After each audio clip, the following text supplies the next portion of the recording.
Hola,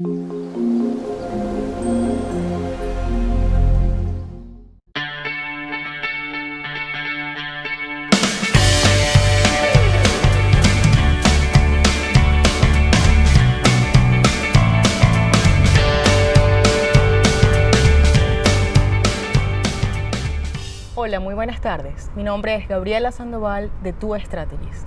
Hoy conversaremos con Pilar Guatibonza. Pilar Guatibonza es médico cirujano de la Universidad Nacional de Colombia y médico genetista de la Universidad Pontificia Javeriana. Durante su práctica clínica dedicó su atención a pacientes con anomalías congénitas, obteniendo experiencia clínica en diversos hospitales de Colombia y Brasil. Durante la epidemia de Zika en las Américas, trabajó con los Centros de Control de Enfermedades y Tefinet en Estados Unidos. Desde 2017 se unió a Centogene, una importante compañía de diagnóstico genético ubicada en Alemania. Pilar compartirá hoy con nosotros sobre cómo manejar, cuáles son las mejores prácticas para manejar los efectos del COVID en nuestras empresas. Bienvenida, Pilar. Muchas gracias, Gabriela, y muchas gracias por invitarme a tu programa.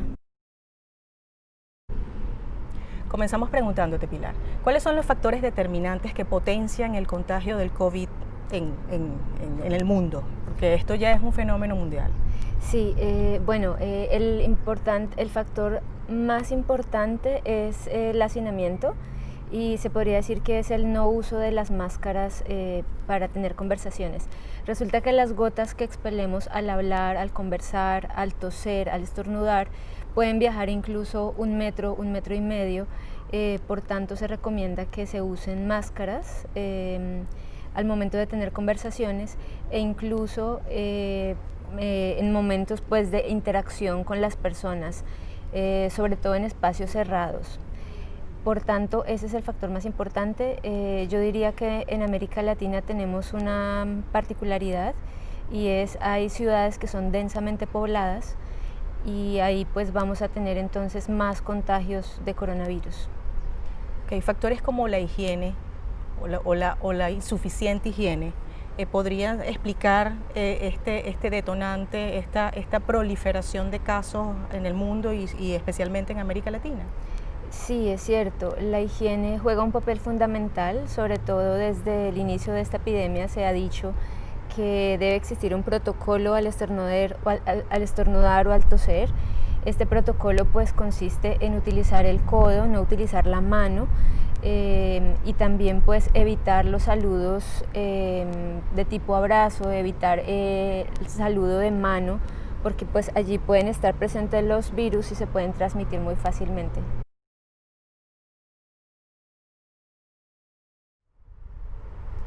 Pilar, ¿qué pasa con las personas que están en la calle que no presentan los síntomas? Bueno, Gabriela, esta es una pregunta muy importante porque se sabe que alrededor del 50% de las personas pueden ser asintomáticas, y adicionalmente a esto tenemos un porcentaje importante de personas que están infectadas, pero estas personas no presentan los síntomas sino hasta después del día 5 de infección. Por tanto, tenemos un gran porcentaje de personas que pueden estar en la calle completamente normales, asintomáticas, sin presentar ningún tipo de tos o disnea, dificultad para respirar, y pueden estar presentando o infectadas por el virus y de la misma manera transmitir el virus.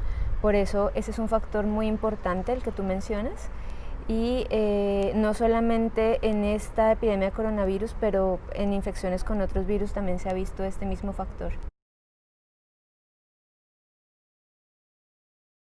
Pilar, ¿y cómo ha sido el impacto del COVID o la afectación del COVID en América Latina? Bueno, en América Latina tenemos actualmente una gran preocupación porque se ha visto una tendencia distinta a la que hay en Europa. En Europa las cifras de los infectados se estabilizaron e incluso llegaron a bajar.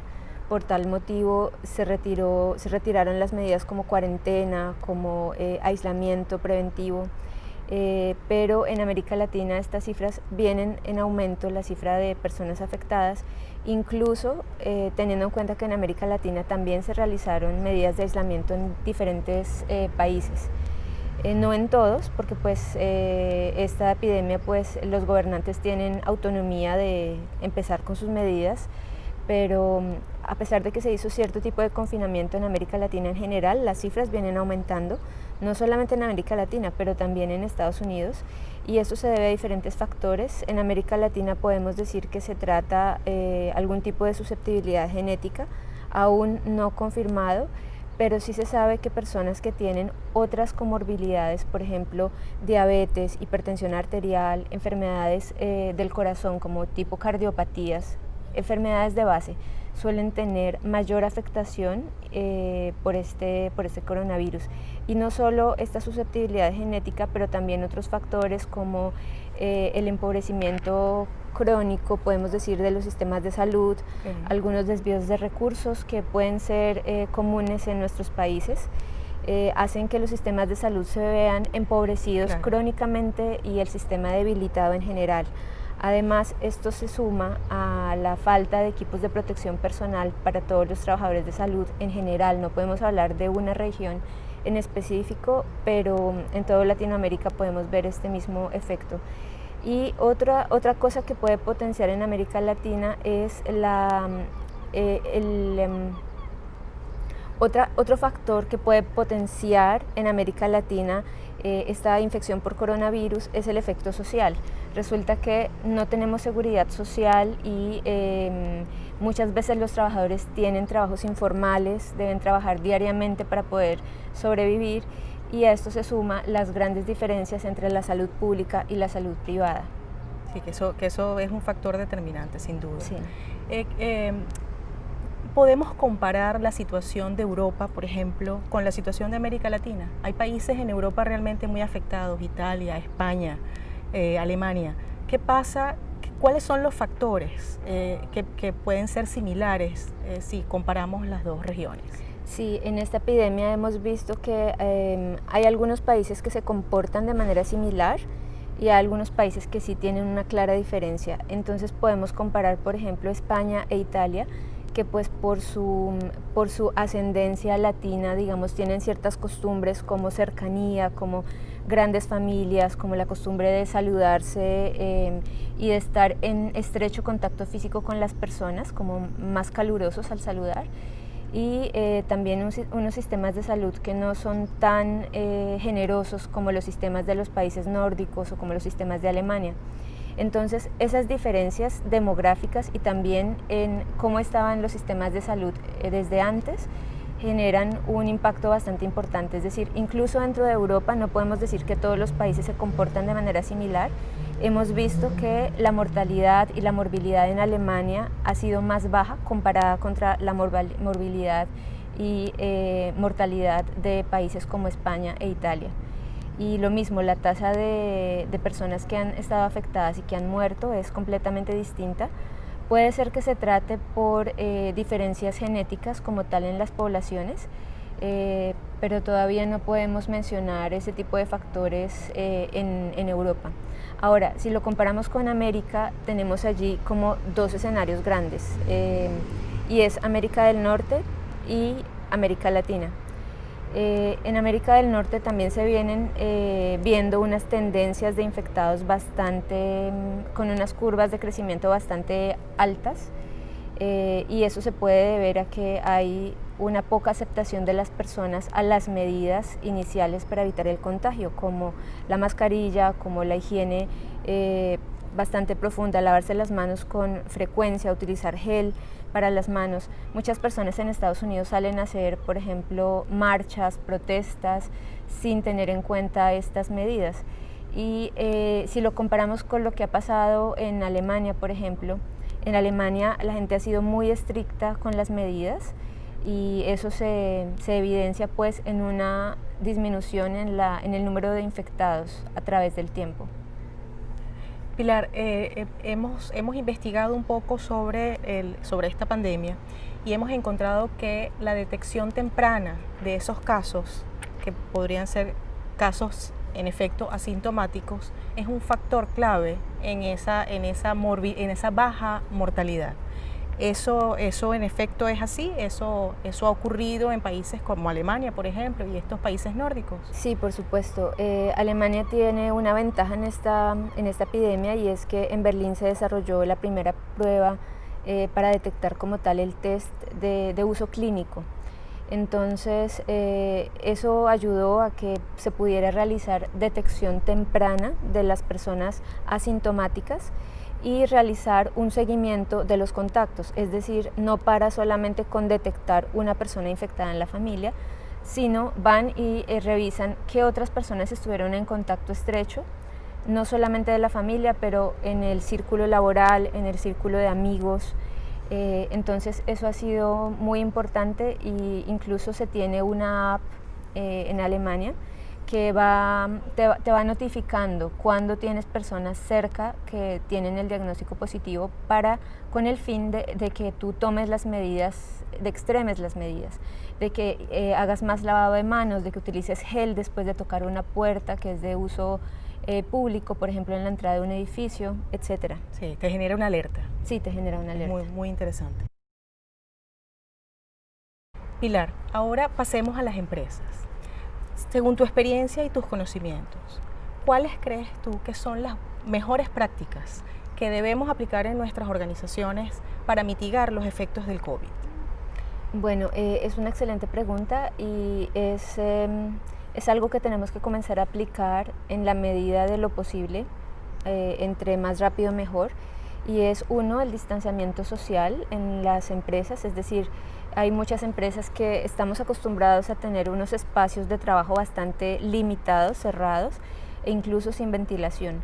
Entonces lo primero es que los escritorios deben estar localizados de tal manera que las personas puedan tener una separación de por lo menos 1,5 metros mientras trabajan, pero además con una oficina bien ventilada o un espacio de trabajo bien ventilado. Se han tomado otras medidas porque las empresas no pueden, digamos, como adquirir mayores espacios o cambiar su distribución tan rápido. Se hacen otras cosas como por ejemplo cambios de guardia, es decir, unas personas entran muy temprano a trabajar, trabajan su tiempo normal, su jornada laboral normal y luego hacen cambio de guardia, entonces llegan otras personas. Entonces, por ejemplo, puede ser una guardia que empiece 7 de la mañana, termine 2 de la tarde y la otra guardia pues puede empezar tipo 2 de la tarde y terminar un poco más tarde de lo normal, pero pues con una seguridad de que no va a haber tanto hacinamiento en el lugar de trabajo. Pero el punto de la ventilación sí es crítico. Hay algunas personas que han recomendado incluso el uso de la máscara mientras están laborando. Adicionalmente, por supuesto, se tiene que poner un protocolo de higiene para lavado de manos, para protocolo de estornudo en el codo, no en la mano, evitar el tan común abrazo, evitar el tan común beso al saludar, evitar, por supuesto, dar la mano al saludar a alguien, evitar cualquier tipo de contacto físico.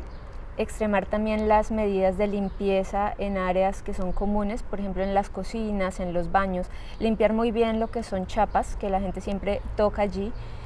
Y bueno, la medida de la máscara dentro de las oficinas también se puede usar, es algo que va a reducir dramáticamente el contagio.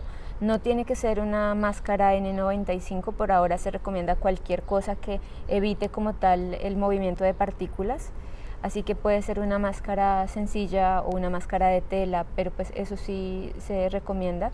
O también pues el protector como tal facial, si se trabaja por ejemplo en espacios como espacios de salud, por ejemplo trabajadores de la salud que no están directamente en contacto con pacientes infectados, pero que tienen que estar allí para evaluaciones de rutina, por ejemplo evaluaciones pediátricas, control de crecimiento, rutina de las mujeres que están embarazadas o vacunación de los niños. Es decir, se tienen que extremar todas las medidas, se tienen que tomar todas las medidas, pero las mascarillas N95 se tienen que reservar únicamente para aquellos trabajadores que están en contacto directo con pacientes confirmados, es decir, pacientes que están en la UCI, pacientes que ya se confirma que tienen el coronavirus. Tienen que estar aislados, por supuesto, de otro tipo de pacientes, y esas mascarillas N95 son reservadas para los trabajadores de la salud que atienden a estos pacientes con esta condición especial. Ok. ¿Hay alguna otra medida que tenga que ver con los espacios físicos?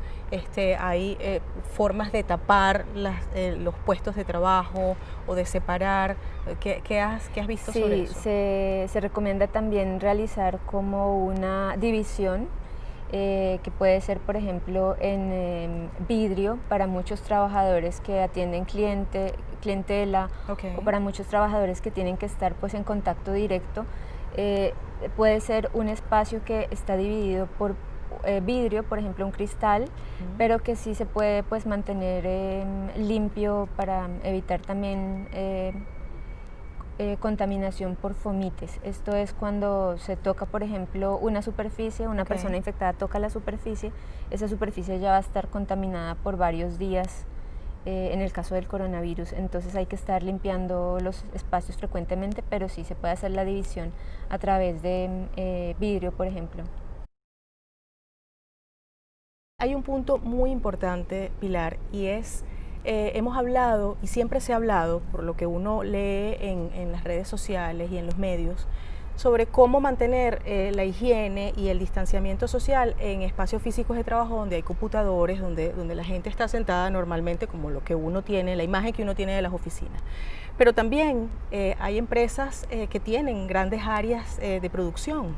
¿Qué pasa en esas áreas de producción donde generalmente las personas están muy cerca y el contacto es común y es parte del proceso?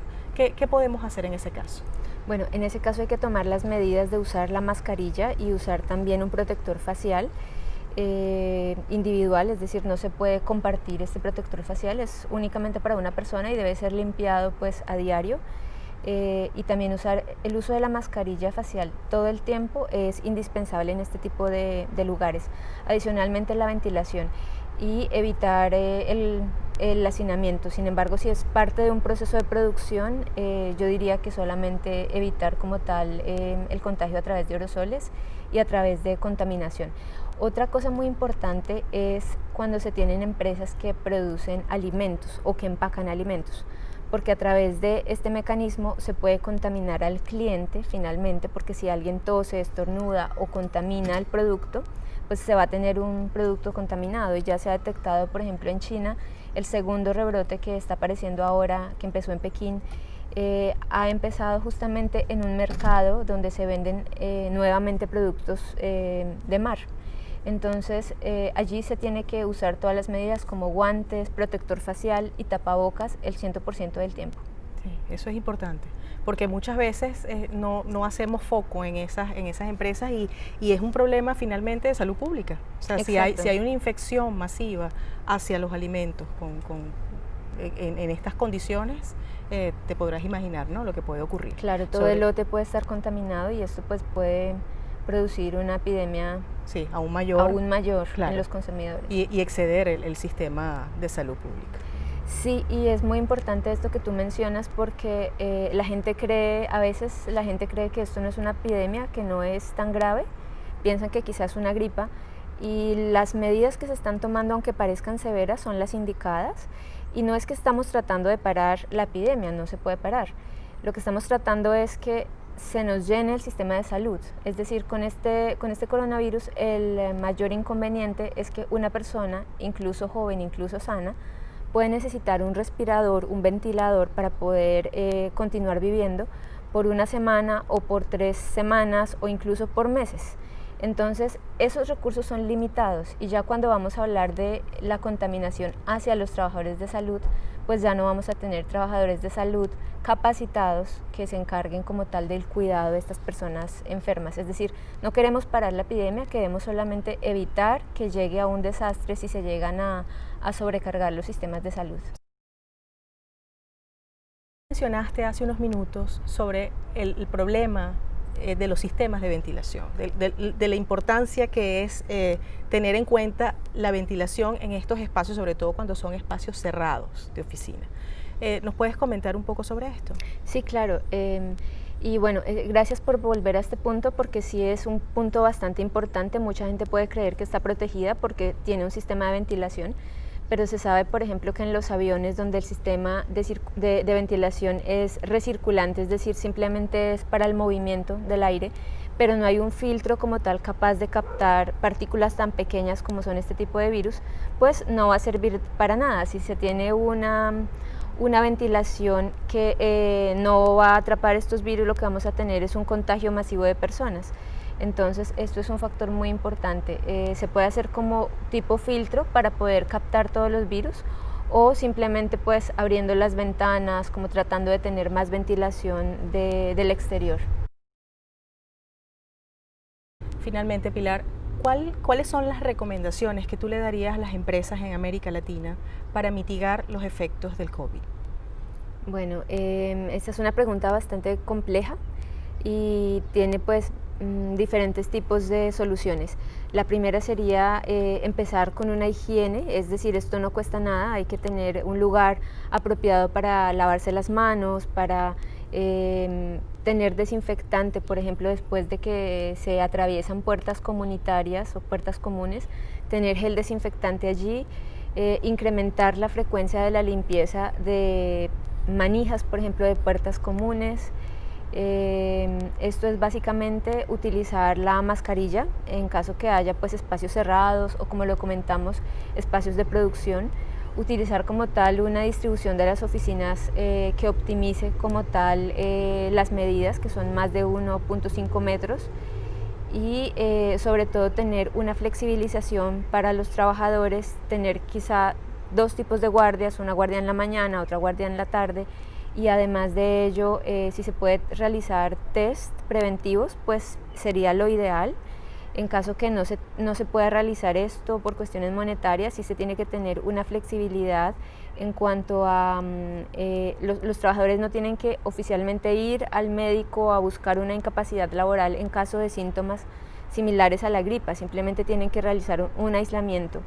Y diría yo que el mayor reto es el trabajo informal, porque cuando se trata de personas que tienen su propia empresa, que trabajan independientes, microempresa, o cuando hay trabajo informal, pues allí es donde está el mayor reto y el mayor desafío, que pues solo se puede lograr una solución exitosa si se comparte la responsabilidad con el gobierno y con la propia microempresa, que también tiene que poner de su parte para poder sobrellevar este tema del coronavirus. Mucho se habla ahorita sobre el teletrabajo como solución. Tú hablabas del trabajo por turnos, pero ¿qué pasa con la gente en la casa? Ese trabajo que se hace remoto. Allí también hay que tener medidas y hay que generar ciertas estrategias. ¿Cuál ha sido tu experiencia en relación a eso? Bueno, sí tenemos bastante experiencia en la compañía, porque inicialmente fuimos a teletrabajo por 2 meses. Lo manejamos, fue bastante bien la experiencia, pero porque ya teníamos de antes un grupo de personas que venía haciendo teletrabajo cuando había un ingreso extra de material en el laboratorio. Es decir, que este teletrabajo funciona cuando se tiene una infraestructura desde el punto de vista de IT, de tecnologías de la información, para realizar esto, es decir, una buena red de internet, un buen método para poder transferir archivos muy grandes al trabajador y poder tener como el mismo acceso a la información que se tendría desde como tal, físicamente desde la empresa. Pero también el hardware que el trabajador está usando, es decir, el computador tiene que ser un computador que tenga buenos recursos, buena memoria, que esté funcionando, es decir, se necesita como tal un departamento de sistemas que esté pues empoderado y que haya tenido algún tipo de experiencia con este tipo de tecnologías, pero funciona muy bien. Esto también es importante mencionar que va a depender de cada trabajador. Hay trabajadores que tienen un desempeño mucho mayor en teletrabajo porque están concentrados, no hay interrupciones, todo les funciona bien, digamos que tienen buen acceso al internet, buen acceso a las herramientas que brinda la empresa. Pero si tenemos un caso de una mujer que es cabeza de hogar, que tiene su hijo ahí al lado, pues vamos a ver que da un desempeño, digamos, distinto. O también en casos de personas que su autodisciplina no les permita como tal realizar un teletrabajo, pero esto va a depender de la empresa y del trabajador. Gracias, Pilar, por acompañarnos en esta tarde. Síganos en nuestras redes, que pronto le tendremos información y tendremos nuevas noticias que les pueden interesar. Muchas gracias. Gracias, Gabriela, por invitarme a tu programa.